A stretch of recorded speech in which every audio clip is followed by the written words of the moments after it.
Innovation Unplugged from the Alabama Community College System's Innovation Center takes you inside Alabama's workforce development. Join us for enlightening conversations with community leaders and industry experts showcasing experiences, addressing key issues, and celebrating successes in the workforce initiatives across the state. Welcome back, listeners. Another episode of Innovation Unplugged. I'm Houston Blackwood, Workforce Director for this group. In the studio, I've got Matt Heaton, our Career Readiness Manager. And on Zoom today, extremely special guest, I'm super excited, is John Joseph IV from the E-Center in Decatur, Alabama, technically the Decatur Morgan County E-Center. So we've known each other kind of a short time, John, but I felt like the first time I met you, I was like, this is a guy I need to know better and need to learn from. And you're a very humble cat over there. But, man, I've just enjoyed every single conversation we've had about whatever the topic. So welcome to the show. And before we get going down the road, man, just why don't you introduce yourself to our audience and where you came from and how you got here? Absolutely. Well, thank you both for having me on today. Glad to be here with you. I am from Decatur. I grew up in a small grocery store with my grandfather and dad, stocking shelves, making change, making deliveries before they, called that Uber or, whatever, DoorDash, whatever they call it before it was cool. So grew up just working, was happy to grow up in Decatur and Morgan County. Left after high school, was gone for 17 years, and in 2013 moved back with my wife and our children, and now very fortunate to get to work with entrepreneurs each day locally and really around the state. It's been awesome to expand from local to regional and now get to work with different people from different places, but all the while trying to build bridges here to Morgan County and make sure we're taking care of home first. So just really glad to be here. And I do have to say, man, I think but I'm very, very, very excited and enthusiastic about what y'all do. I've probably told 50 to 100 individuals about the two-year system and workforce solutions and the training programs in my life. And I feel very strongly that you can be a bridge between a lot of people and a reality they're struggling with and the reality that they would like to be living. I think y'all can play that role in a way that's very practical, realistic, doesn't take you 10 years, doesn't, break the bank. And so I'll always want to be supportive of what y'all are doing at the Innovation Center. And I really do believe it's a way to affect people's lives. And even better to see that high school connection as well, so we can try to catch some of these people early and help them in those critical years. Y'all know, I mean, that 16 to 18 to 25-year-old phase, you can either build a foundation and compound it over time, or you can wake up at 25 and not feel like you're out of the starting gate yet. So help people do that. Really appreciate what y'all do. And, we tell our entrepreneurs all the time, like, you can get these skills, you can have these opportunities, and just having a set of skills in your back pocket that you can reasonably rely on to produce income if you need to get off of the bucking bull of entrepreneurship every now and then is huge and actually encourages entrepreneurial thinking. So appreciate y'all and what you do, and glad to be here. Yeah, thanks for those kind words. I've seen you all over the state on social media. Like, I don't know, you must have a jet or something. Like, you get around a lot of places. But it's always with you. It's always that message is, okay, well, what are we building here? And so to hear you say today, like, we're building bridges. Like, you're always about what are we building in this area. But that humility you have of how you're going to do that. So for a lot of folks out there, entrepreneurship, they may understand what that means because they watch Shark Tank, but they don't know how to become an entrepreneur, and that's what you show people. So for the listening audience out there, what is the E-Center on a grassroots level, and how did you get into it? Yeah, thank you. So a business incubator is a place to provide support, resources, and guidance for current entrepreneurs and potential entrepreneurs. At its heart, that's what an incubator is. So if you're a person who has an idea, or you're a person who has started, a two-person company, you've made a few sales, where do I go from here? Or you're a company, you're operating, people know you, you're having trouble growing. Uh, we have resources ranging from counseling to business plan review to networking partnerships to connections to investors and financial institutions, the things that an entrepreneur needs to be successful. Our specific focus is to help entrepreneurs be successful. And again, you may not think of yourself as an entrepreneur. I believe there's an entrepreneur in every single person. I believe every single person was designed to create and contribute and add something. And a lot of times in this industry, there's pressure to use big words like ideation and to make it complicated so that we appear that we have this special knowledge that the select few have. And I just, I don't like that way of thinking at all. At the end of the day, an entrepreneur is somebody who solves a problem, does it in a competent way, and provides that for a fair and reasonable price. That's what an entrepreneur does. And yeah, if you want the consulting version, I can use, B2B and SaaS and ideation and all these words, but that language is designed to keep entrepreneurship somewhat inaccessible. And I think entrepreneurship needs to be accessible. So I always ask entrepreneurs and people who come in with an idea the same questions. And the first question is, what are you selling? Just tell me what you're selling. You'd be surprised how hard it can be to explain to someone in a couple of sentences what it is you're actually selling. Two, who are you selling it to? And people say, oh, well, people, right? Well, no, like right? I mean, who's your target market? Where do they live? What's their income range? What do they believe? What websites do they visit? How well do you know your customer? So who do you sell it to? Three, and this is critical in a time when so many words are out there, like how are you telling people about it? What are you going to do to break through? Like you've got a great product. That's awesome. How are you going to tell people about it? And a lot of times people will say, well, social media or word of mouth. But those really aren't strategies. Like Houston, you start a company, you do a great job for people. Word of mouth and social media traction, those are outcomes of great services. Those are not go-to-market strategies. So the key becomes understanding if you want, and think about your own lives. If you want people to talk about you, if you want people to get on social media and say, boy, I went to the Innovation Center and had this phenomenal experience. How are you delivering value? How are you helping people in a way that makes them excited to talk about you? So again, when I ask the question, how are you going to tell people about it?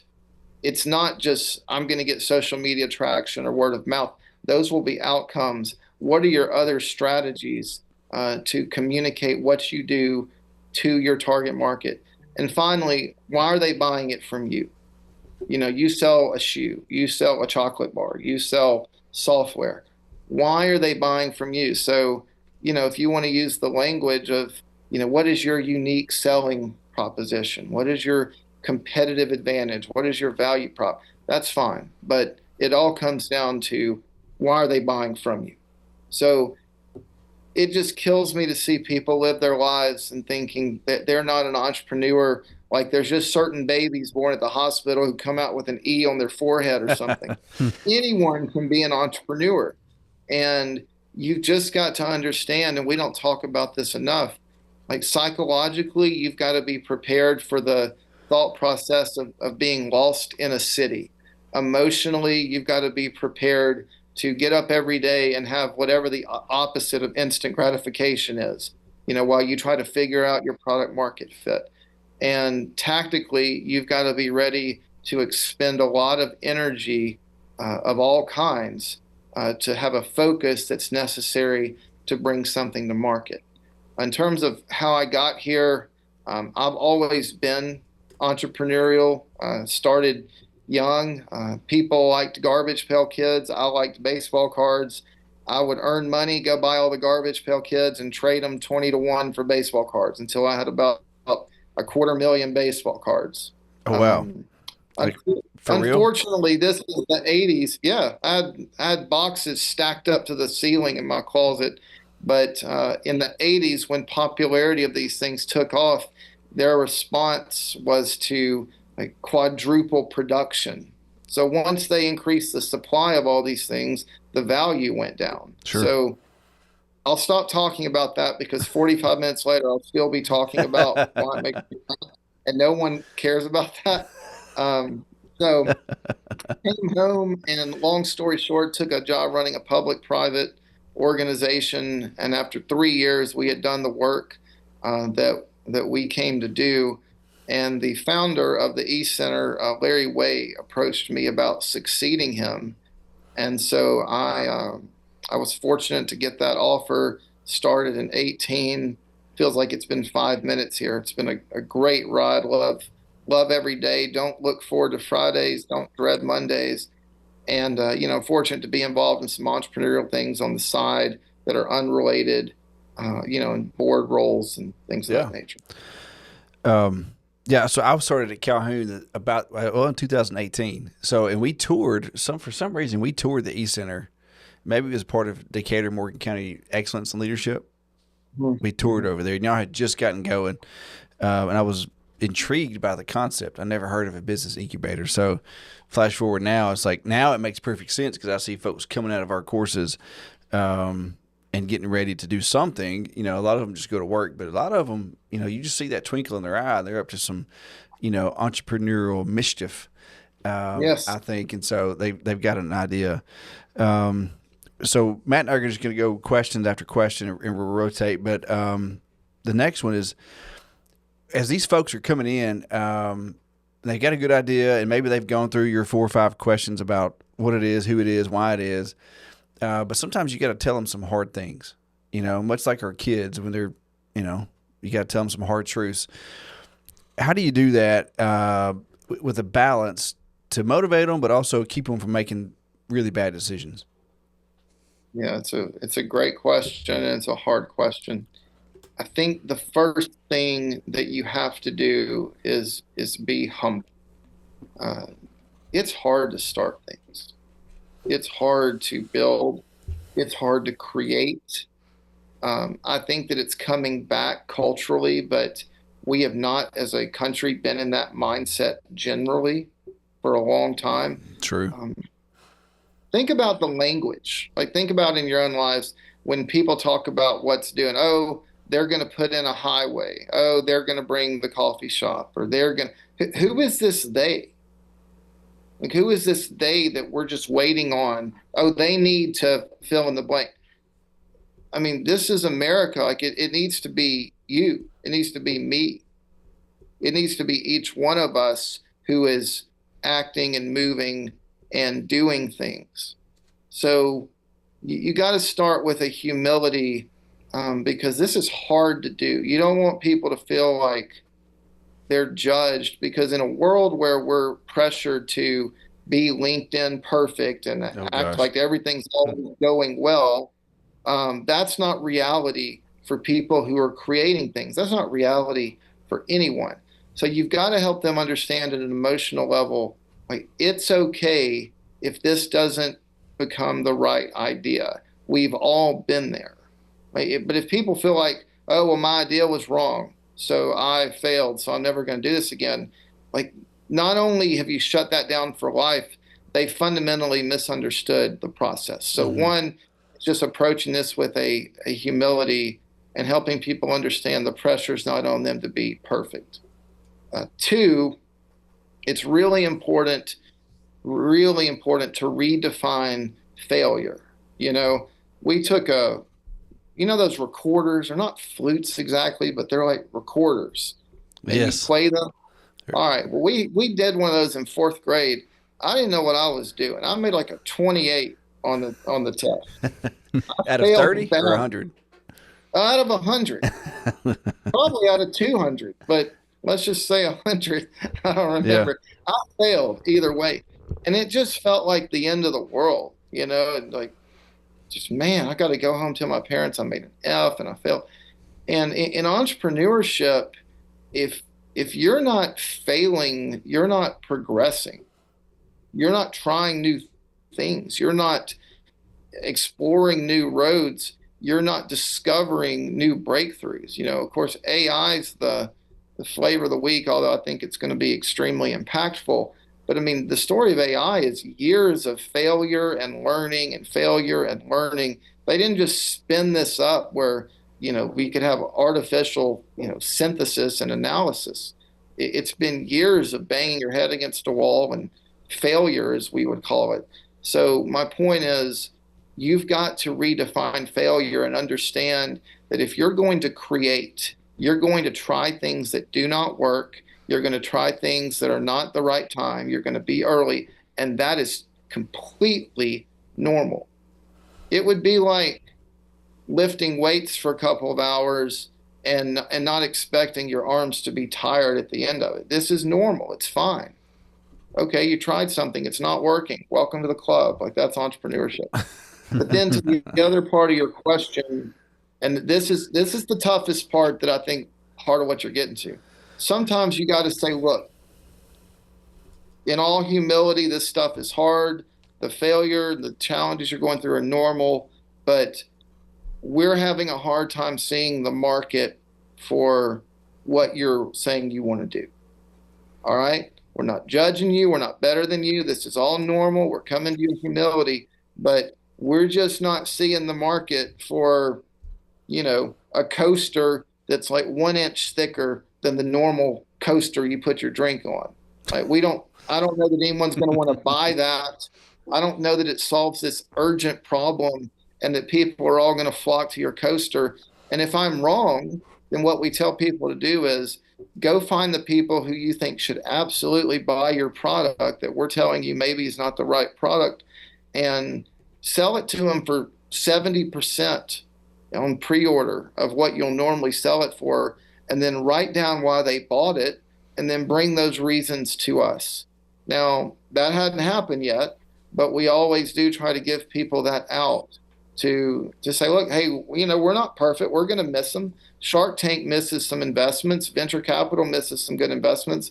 We may miss it, but we're really, really, really focused on, does anybody want what you're selling? The last thing I would say to kind of frame that up is in entrepreneurship, if you get, and you'll both know where I'm going.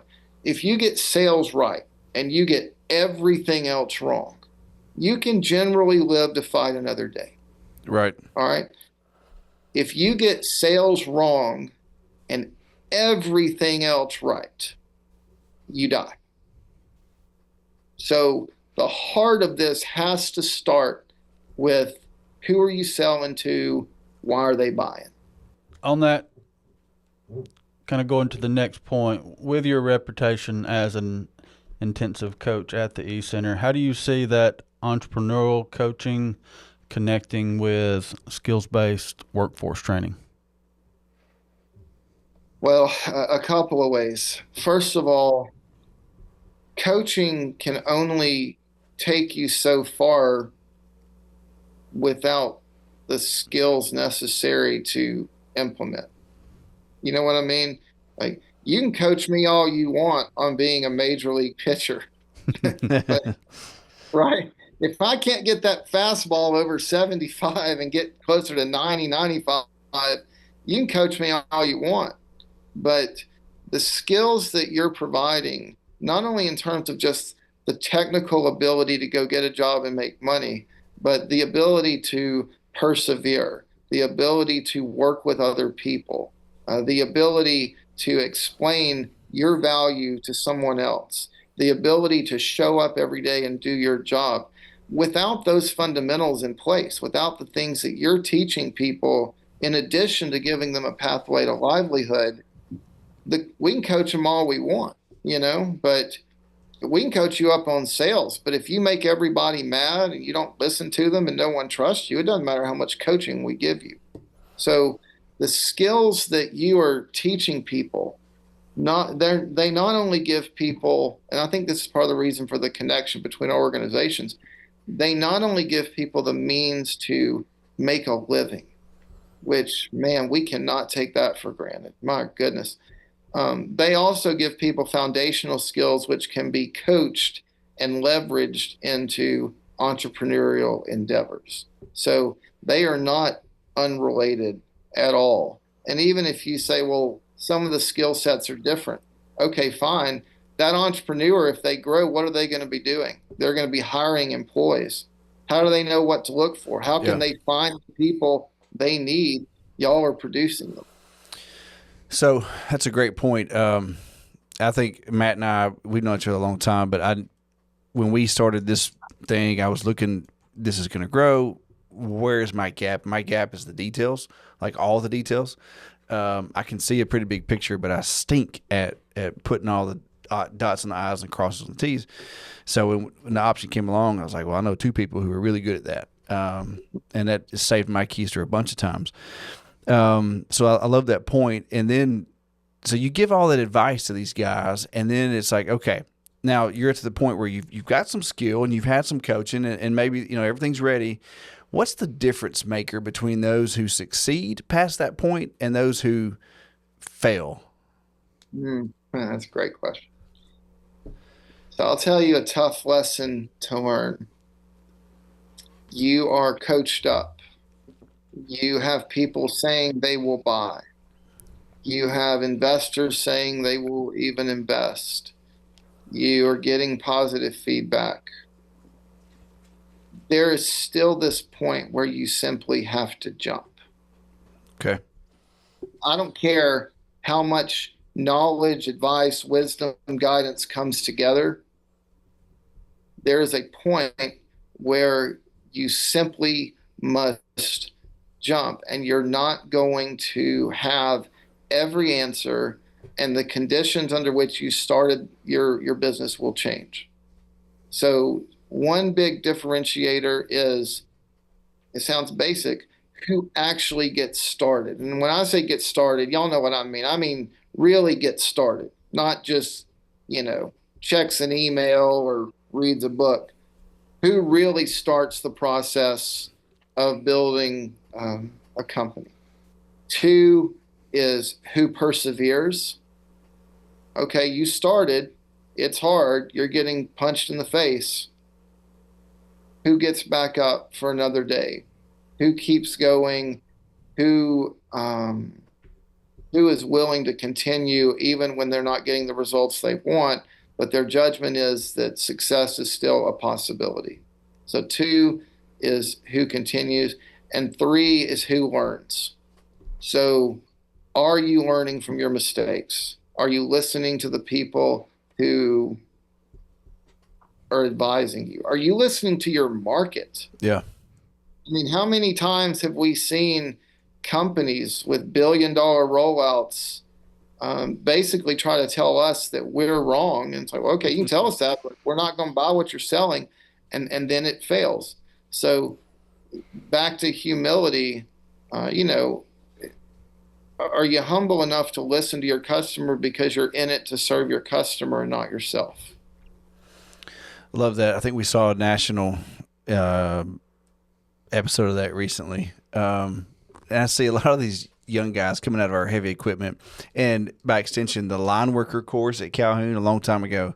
When I worked there, like they would come out and they could climb poles and run electrical wire and do all kinds of crazy stuff. And they were hungry and they were eager and often default aggressive and sometimes real cocky. But you could always tell there were those who had just enough of that aggression, but were listening and listening to Scott and Sean and the other guy. I'm going to kick myself for not remembering his name. But they were listening. They were taking it all in, and they were the first ones to get those jobs. Because they were up and down that pole, and they wired everything. Maybe they weren't the best, but they were consistent, and they took the coaching. And that was always the one when they came down on the ground that then the supervisor would come and say, "What's your name, son?" here's my card, call me Monday, and those cowboys that were just flying by the seat of their pants, they could do it, but they wouldn't take any coaching. So I love that. I think if there's anything we take out of this whole conversation, not even knowing what you said next, is those are the people who make it happen, who get started, who gets back up, and who learns from those mistakes. I love that. That's powerful. I need to tell my 16-year-old kid that. So next topic for opportunities for skills training of graduates. Can you share an example of an entrepreneur who came in with a technical skill but needed the eCenter's resources to turn into a valuable business? Yeah, sure. We had a gentleman who earned a technical degree at Calhoun, IT focused, and again, he'll listen, he'll work with you, listens to the market, wanted to be able to do it on a larger scale. Obviously, the need for IT, cyber, etc., was not going away. And so he came in as, just a guy who could go work somewhere, and there's no shame in that, no shame in an honest paycheck. But he wanted to own his own business. He wanted to start his own company. And he came here. We watched him grow more and more and more. And, at some point, it's time to leave the incubator. That person, that company turned into Lightwire Solutions, which I want to say is knocking on 30 or so, maybe more employees now, and is located here in Decatur, generating good jobs, providing good service for people, and continuing to grow and expand.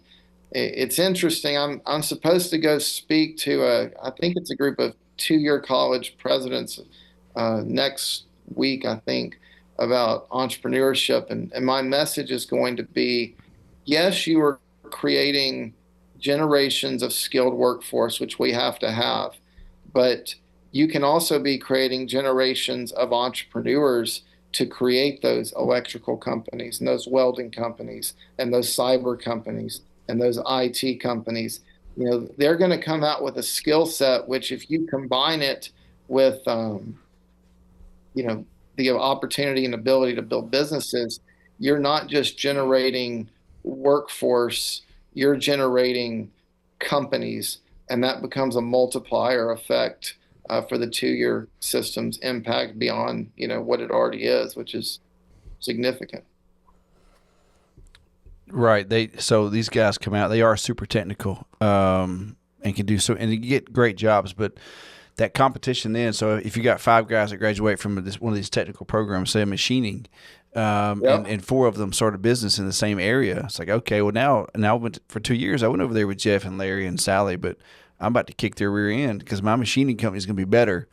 And so that entrepreneurial spirit, what does it take for one of those guys who comes out like that and has that passion and desire? What does it take for them to get connected to you or get embedded into the incubator? How do they get started with the eCenter? Yeah, thank you. So if you're just a person who wants advice, you can call up here to our office and make an appointment. Generally, people will meet with our operations director first, and she'll screen people. She'll help them get started on a business plan. And then when they've completed a business plan, I'll review that plan and for them and with them. And there's no charge for that. We're glad to do it. If you want to be a client of the incubator, which that's changed a lot. Historically we had about 20 clients. They all pretty much sold into Decatur and they stayed here all the time. Now we have 64 clients. Wow. They are selling all over the place and they are gone most of the time. So if you want to be admitted into the incubator, there's just separate criteria. We're looking for coachability. We're looking for a business we think can grow and produce jobs. We're looking for a business we think can graduate into the community one day and just be another pillar of employment, which we need. We need employers to make this whole thing work. So at that point, we'll consider you for space in our incubator or a virtual membership, which just basically gives you access to all of our resources. So there's a couple of ways to connect on that front, but it can range from a sit down, which we're not going to charge you for, all the way to an analysis of whether you need to be in our incubator. So they can just call, and we'll get the number before we leave in your website. They call, they come in and say, hey, give me some ideas, and they decide basically if that's for them, if they really want to go down that journey, and kind of get some not hard truths, some honest feedback on your idea of the 3-inch coaster is really not that great. Baby, we love you, and you look like a nice person, but or you got this new service that no one's doing. Okay, cool. Let's dig in a little bit. And so how much of that, and don't let me put you on the spot, but how much of that when you see somebody come in with a really good idea or they're just the right person, like is there a little bit of sales to you, to your approach? Like, okay, well this could really take off, and we want to be a part of that. So like, how do you convince people? My better question is, do you ever have to convince people who have the right stuff to come on board? Yeah, no, I appreciate the question. We have a job to demonstrate our value, just like every one of our entrepreneurs does.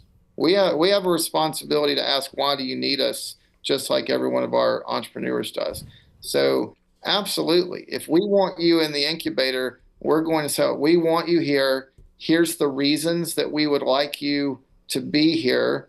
And now let's address any questions or concerns that you have. Sometimes the obstacle can be the opposite. Like, well, okay, if you guys know so much, why aren't you doing it? Right? That's a totally fair question. Like, that's the elephant in the room. And I respect that. I think what you got to understand is, as an entrepreneur, knowledge is part of it. That's part one. Part two is time. So if you have a family, how much are you willing to go all in at whatever stage of your family life you're in to go really make this thing work? Because it's going to require a high degree of intense focus and energy. And then 3 is your risk reward tolerance for whatever stage in your life you're in. Are you okay with 4 years of no income? Are you okay with 1 year of no income, but possibly laying the groundwork for 10x? So being an entrepreneur is not just about knowledge. It's about the timing. It's about your risk reward. It's about the people you're responsible to as well. We've all done enough as entrepreneurs that we can have conversations that other entrepreneurs respect, because they know that we've been there and done that, and in some cases still are. Yeah, that's awesome. So on that note, whether the individual is looking for that skilled work or they're transitioning from the skilled work to entrepreneurship, how important are those networks and partnerships between all the entities involved? Man, it's one of those things that we talk about so much that can almost diminish the importance in people's minds, but it's the opposite. We talk about it so much because it's that important. It's hard to raise money. It's hard to go to market. It's hard to know which vendors you should trust. Look at your setup over there for the podcast. I mean, who did you trust to do that in a way that reflected your own dedication to your jobs, to your organization, to your brand, everything that y'all represent? You couldn't trust everybody to do it, and you didn't. You trusted people who could uphold your standard, which is an extremely high standard, and that's reflected in the quality of what you're doing. So, our ability to tap into networks and build partnerships around the state and sometimes beyond is critical, because it connects people to resources that not only they might not have, they may not even know exist. And, we're trying to support entrepreneurs alongside, like a Silicon Valley. What can we do to make sure we're giving our people a realistic shot? Yeah. For me personally, professionally, not personally, well, both, that network is how I got where I am. There's no way. And I remember as a kid, my dad would be like, it's not what you know, it's who you know. And he was a small business owner, and that's how he got started. So I love that you're seeing that network is a big part of it too, making sure you're getting folks adjacent to the right people, just the introduction. And to that same point though, John, like how important is it for the E-Center and those like it around the country, but we only care about Alabama. We don't. I know you care about the whole shebang, but how important is it for you to partner with the community college system, the Alabama Department of Workforce, and even the 4-year universities to make sure that you're grabbing those young graduates? And I say young just in terms of career. How important is it for you to be adjacent to all of those associations? It's essential because you're talking about your next generation of entrepreneurs. So we don't have a responsibility, in my opinion, just to support whoever happens to be out there. We've got a responsibility to create more who are out there building businesses. And you're providing people with skills and training and mindsets which are extremely conducive to entrepreneurship.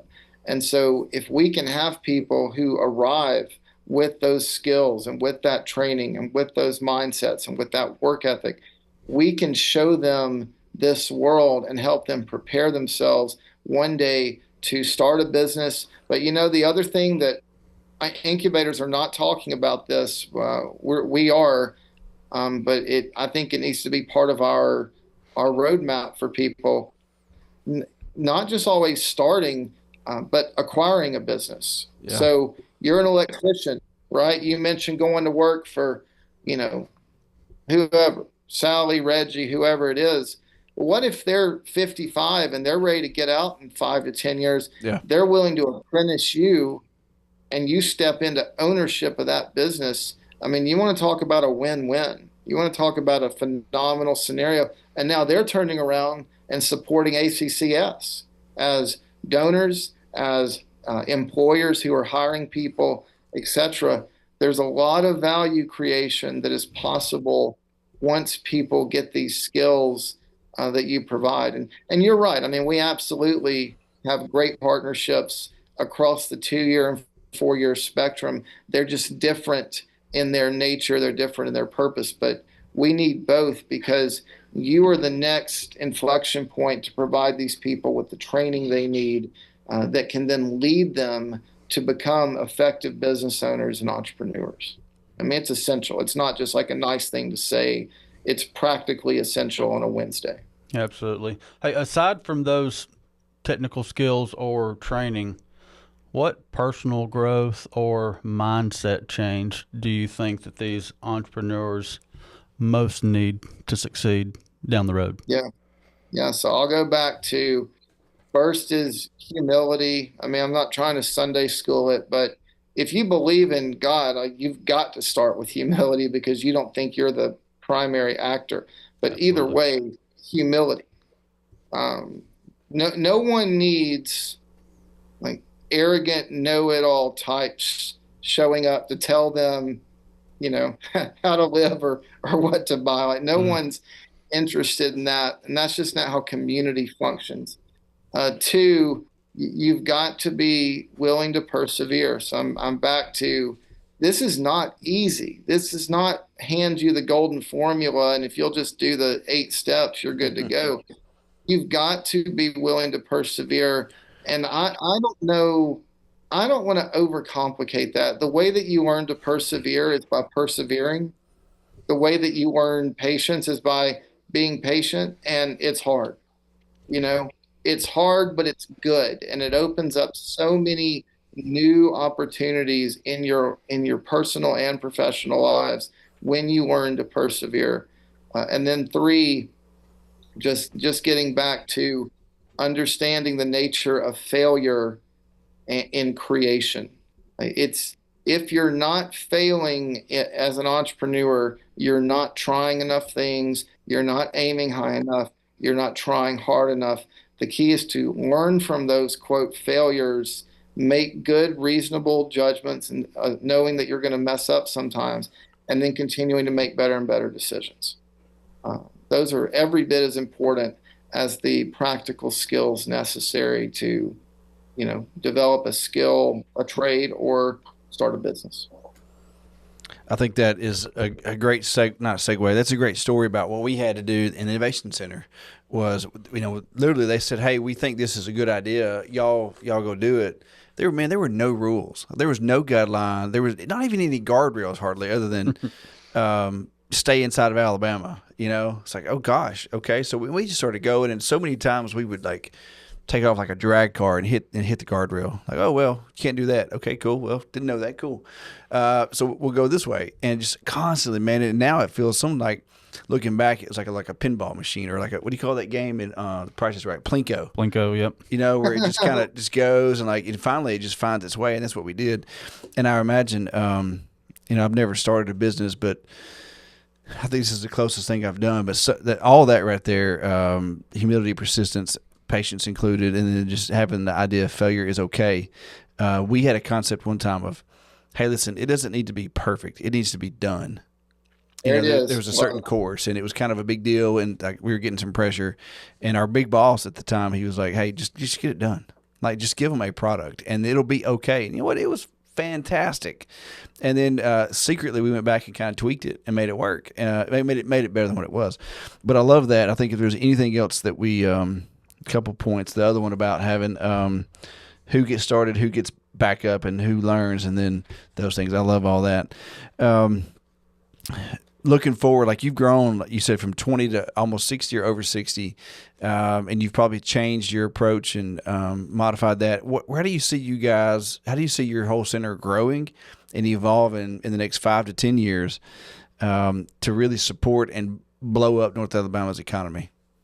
Yeah, no, I appreciate that. One, we're going to have to keep changing the way we support entrepreneurs.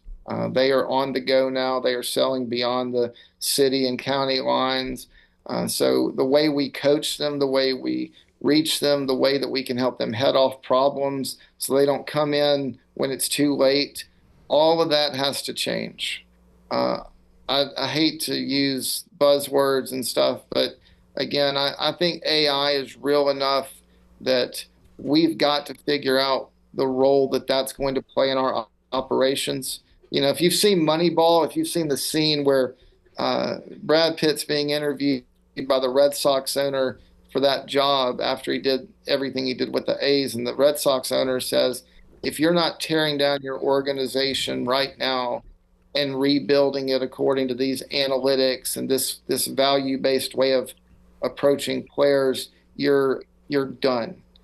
And I don't know if it's that extreme for incubators, but to me, if you're not actively and substantively asking yourself, how do we leverage AI to make sure that entrepreneurs are better prepared and as de-risked as possible, then you're not on the bleeding edge or even the leading edge.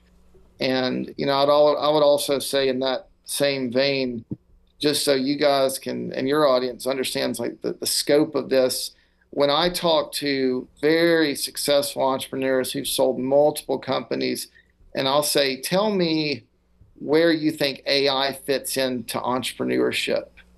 Like, what is it, a fad? Is it something that it's boosting someone's stock story for a quarter? Is it electricity or the internet? What is it? I'll tell you one thing I've heard really credible people say, we think there will be a day where there is a one-person startup valued at $1 billion because AI is essentially running every aspect of it. Mm-hmm. So that was billion with a B? With a B. Oh, the Bravo. Wow. Bravo. And the one person, Houston's company, AI-based, $1 billion valuation.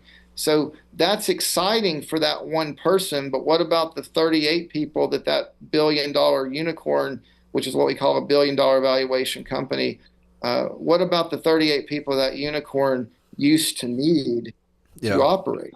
So the scale of value creation is unbelievable with what's coming, but it's like they say, the future is already here. It's just not evenly distributed. I think we could see some of that. So how do we make sure that our people are out in front of this and we're not having some meeting in 5 years where someone's pounding the table about how we need to get serious about AI, Yeah. and it's too late. Two, and I'll be quicker, but beyond redefining our operations, we get into a lot of things incubators traditionally don't. We recruit recent graduates here through our Best and Brightest. We have tech transfer partnerships. We help high school kids learn how to start businesses and get course credit.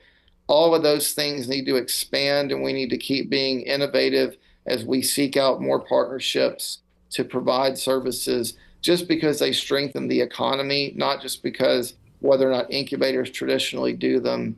And then three, our board has let me spend 10 to 15% of my time building regional ties. So now you have people from Demopolis and Athens and Muscle Shoals and coming here and saying, we want to learn about this incubator and how you do what you do, or we want to learn about this program you run. We're starting a new incubator in Hartselle at the request of our state legislative delegation. Heard about that. So, yeah, we want to keep creating ties between Morgan County, within Morgan County and outside of it, to build these bridges so that when we act in the future, where sometimes we'll compete, but where we can act regionally, we can all win and open up bigger opportunities. So, that's going to continue to be a focus of ours, just building bridges that are substantive, not just something nice for the end of the year brochure, but that are truly win-win. Speaking of substantive wins, I was not trolling,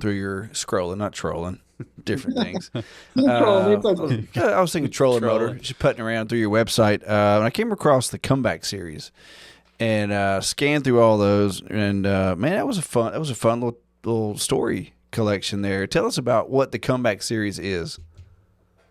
Yeah, man. Well, now you're getting to the heart of something. I think we start with this assumption that people just, like, quote, need to be motivated.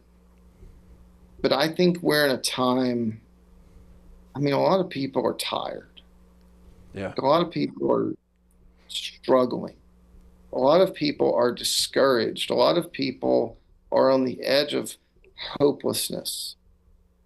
A lot of people are having personal or professional or health struggles, which are just financial, which are just pressing on them day in and day out and grinding them down.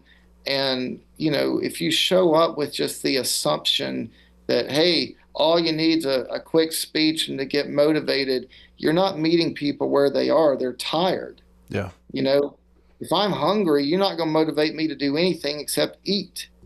And the Comeback series is about telling stories that say, look, it was not always easy. It was not always perfect. It was not always fun, but I've persevered. I've learned, I've stuck it out. I've tried to be humble, and some good things are happening for me. And if they're happening for me, maybe they can happen for you too. Mm-hmm. So there's a lot more we want to do with that. Obviously, we're very intentional about who we talk to about it. But if you go through all of those, and I appreciate you referencing it, it's something we want to grow a bunch more. We haven't really started to publicize it yet, and we're building a base of stories now. But we just want to realistically meet people where they are, be respectful of the fact that these are changing times and hard for a lot of people, even in North Alabama, which I can't imagine where in the world you'd want to be except Alabama and North Alabama at this time in history. But it's not easy. And, butter's $14 sometimes. Like, that doesn't make things easier either.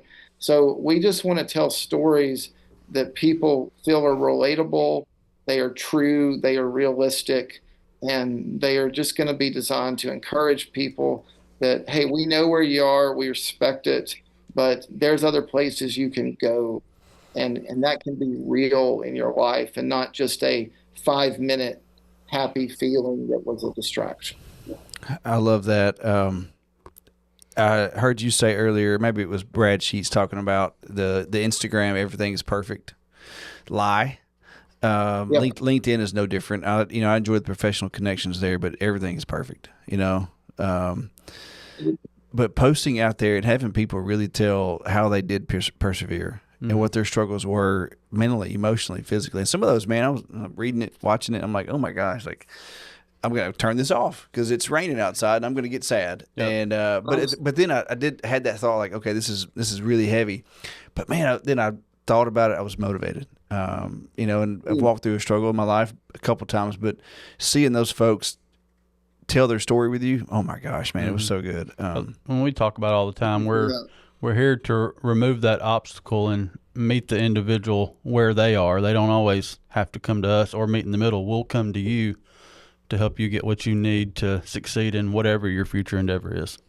That's exactly right. And y'all are one of those credible stories that we want to help tell and amplify and scale and everything else. Sometimes it's like, well, I got to make sure we need to check with Houston because we want to put whatever out there. We want to make sure we do it the right way. But I mean, we want to help tell that story. And yeah, LinkedIn is funny. In my last role, my job was to be invisible, just to do things no one wanted to do or didn't think could be done, be invisible, put the pieces together, and just I get satisfaction from things getting done. In this role, our board, and I think they're right, they say, look, a lot of people don't understand entrepreneurship. They don't understand what it looks like. You need to be really active on social media, showing people what you're doing and what we're doing so that they have a context for understanding what the e-center does, not just telling them. And, it's weird because I don't take the picture the right way. Something about the way I ask people to do it is like weird. I'm like, can you mind if we take a picture after this meeting? And well, I guess, but there's people who can do that seamlessly. The way I do it, it's not seamless and it's weird. I now just try to get someone else like, hey, will you come in and just ask us to do it? Because when I do it, they can just tell that it's not my natural bent. Like I don't need everyone to know who I'm with or where I am or whatever, but it does tell the story in a way that words cannot. Yeah. But you're right, man. Like I had lunch with a guy a couple of months ago, and he, I guess he sees on socials I'm more active now. He's like, yeah, it just seems like you just go from good thing to good thing. And I said, man, every day of my life feels hard. Yeah. I don't have one day that just feel like, oh, that was kind of an easy sort of chill. Every day feels hard. Every day feels like a struggle. Every day feels uncertain. And every day I feel like we're on the cusp of like great success or not meeting the goal we have. And conditions change. So I put those things out there, but I'm not trying to create this narrative of perfection. I think it's important just to be open with people about most days are not that. Yeah. We're trying to build toward success, but like with entrepreneurship and innovation generally, it's not a straight line. Yeah, John, you're right. It's hard to tell the real story because you don't want to be too negative out there in the world. But people know that truth. I guess they just don't want to admit it or something. I don't know. But there's so many times like I'll throw a marker across the room at work, and I probably shouldn't tell that on air. But then the next day, like I get to see a kid named Riley who just learned how to run a paver, and it was like everybody loved him. Everybody loved Riley that day because he did a good job and he got promoted. Well, gosh, that was a good day. Yeah. But the day before that, I was so angry, I was ready to, whatever, run away. So anyway, I love the transparency that you have about that. So we are getting close to the end. My goodness, Matt. John, as we're closing here, where can people go to learn more about the E-Center, its programs, and how to get connected and involved with those programs? Yeah. Thank you. Our website is the-ecenter.org. Sorry, there were limited domain names available, so we had to make it work. So it's just THE, then a dash, ecenter.org. We're over here on 4th Avenue across from the Cook's headquarters here in Decatur. And you can find us under the E-Center on our social media or type in the long way Decatur, Morgan County Entrepreneurial Center. So our socials are generally good ways to understand more about what we do. the website's a great place to start. And you can, sometimes we'll get, media coverage of different things we do, and that might give you an additional perspective as well. Yeah, it's a very good website. Yep. Also, we are 4th Avenue neighbors. Yep, we are. We're just down the street on 4th Avenue, opposite side. Cool. Hey, what are you toasting to in 5 years, John? What are you toasting to? One, helping a person who didn't think they were an entrepreneur become an entrepreneur. 2, helping someone who was hopeless and felt defeated feel like, hey, maybe I've got a chance. And even if I don't succeed, there's honor in trying. And 3, helping people discover capabilities in themselves that they did not know they had. That's what this is all about, is the impact on a person's life. That's why you show up. I'm sure all of that sounds extremely familiar to y'all. Yeah. And it may be starting a business, it may be running a paper, but either way, we want to help people get from a place that they are to a place they want to be, and especially a place they couldn't even imagine getting to. And man, we've got the resources here. There's no shortcut. There's no magic formula. No one's coming to do it for you. But if you're willing to be humble and coachable, you're willing to persevere, you're willing to learn, I'd say it's to everyone out there. I don't care your age or anything else, your education, whatever. You will shock yourselves at what you are capable of doing. And, let's not lose a day just watching or critiquing what others are doing. And let's be a country where we all get out there and doing our own thing. Like, that's the magic of this country. And that's what we want to help enable. I love that. And you're very humble about it, but yep. I believe that 100%. I want to go start a business. I don't have an idea. But I believe that, and just the authentic conversations you've given us, John, in the last year that I've known you, and just watching your different media. So appreciate that a whole bunch. Good stuff, man. Good stuff. Matt, why don't you wrap this thing up, man, so we can go to lunch? I sure will. First, again, John, thank you for taking the time to be a part of the podcast. And a little reminder that programs like Skills for Success give you the skills, but the partnerships between folks like the E-Center and the other partners we have around the state is what makes the lasting impact for the individuals in our state and in our country. With all that being said, this is going to conclude another episode of Innovation Unplugged. Make sure to like, subscribe, and follow on all your social media platforms. Have a great afternoon.